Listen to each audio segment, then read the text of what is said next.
Boom, boom. A group of sailors were on a boat just moments before in steady water.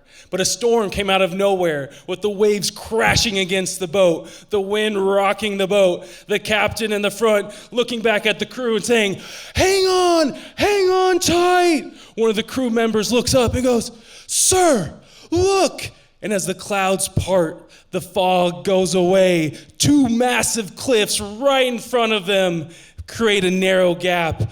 We're not gonna make it. We're not gonna make it. That boat was a stick, and those cliffs were two leaves that 8-year-old Juan had positioned perfectly to make a narrow gap.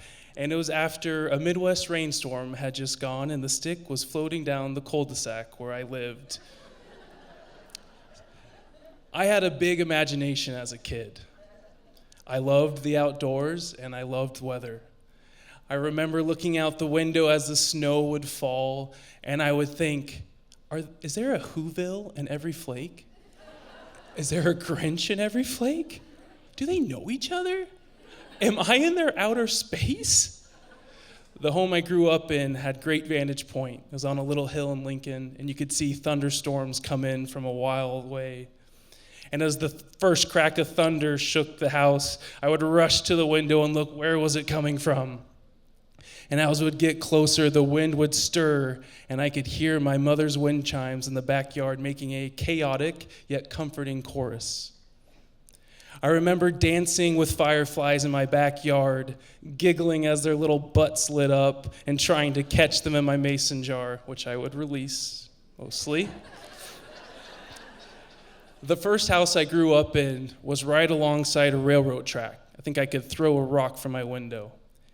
And I remember my dad taking my sister and I in a bike, and we were in the back little buggy, and the wind would be blowing in my face, and I would be looking at the stalled trains, and I'd wonder, who did that art? How did that get there? Those are so cool. I would lie awake in bed listening to a train horn come in, and I would think, where were they coming from? Where are they going? Are there people in there? The memories I just told, I can recollect very easily. I can be immersed in it very easily present day.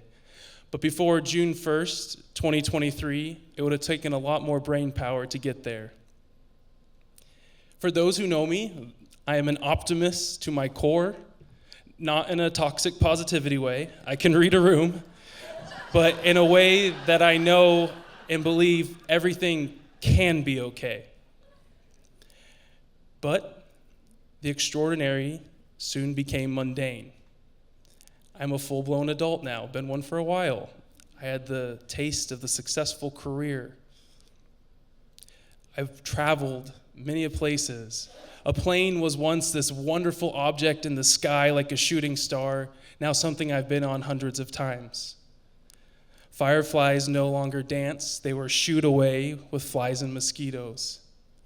Trains were no longer cool. They were something I would curse at when I was stuck on my way to work. June 1st, 2023, the best day.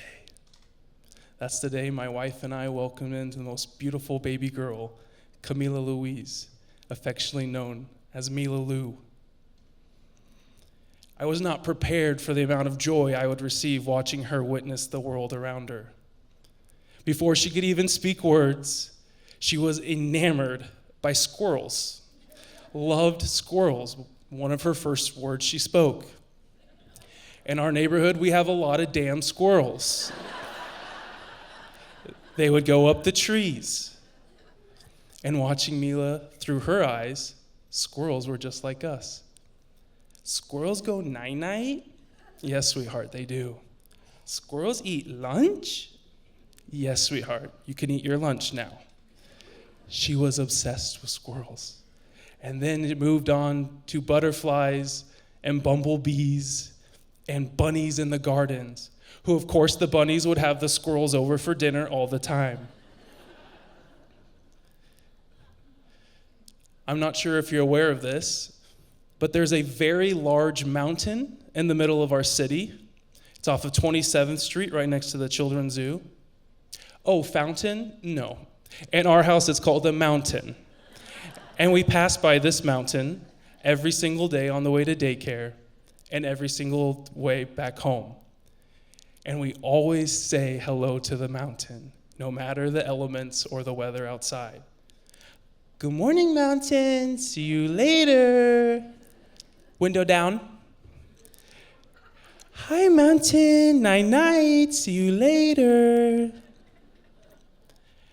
I remember the first time we went to the mountain, up close and personal. It had a distinct aroma.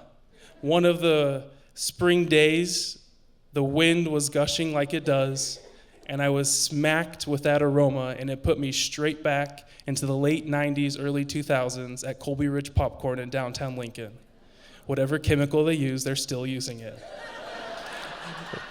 Little Juan would watch the popcorn go down the waterways, and all of a sudden, so many memories were flooded to my brain. I snapped back to reality, and I looked down at my daughter, and I watched her being enamored by this giant object shooting out water, and I saw little Juan doing the same.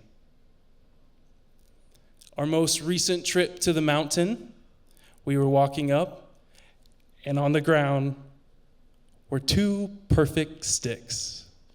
It was just Mila and I. And I bent down. Mila, look. Stick? Yes, but what if it's a boat? Boat? And I dropped it into the water, the pool with the gushing water going up and down, and I said, Mila, do you think there's people on the boat? Yeah. I put in the other stick. Look it. Do you think they know each other? Yeah. And then she points out, Pink Pony. Pink Pony is her favorite song currently, but it was a pink petal. Yes, Mila. Pink Island? Yeah. And so we sat there watching two sticks go towards the pink island. And I just stared at her, eyes wide, discovering a world that I had once discovered. There's a scene in Toy Story 3 where the main character, Andy, who we have watched throughout the last 3 movies, he grows up and he's going off to college. But before he does, he takes his box of his most prized toys and he drops it off to a neighborhood kid. And while he drops it off, he's telling this little girl all about these toys and the stories that could become. I see myself as Andy, and I'm giving a box to my little Mila Lou, not of toys, but of wonder, imagination, love, and hope. Andy had to go off to college. I'm not sure if he knew what became of those toys or the stories that would be made, but I don't have to go off to college. I get to stay right here, right with my Mila Lou and my wife, and we get to create our own worlds, and I get to watch her discover hers. Thank you.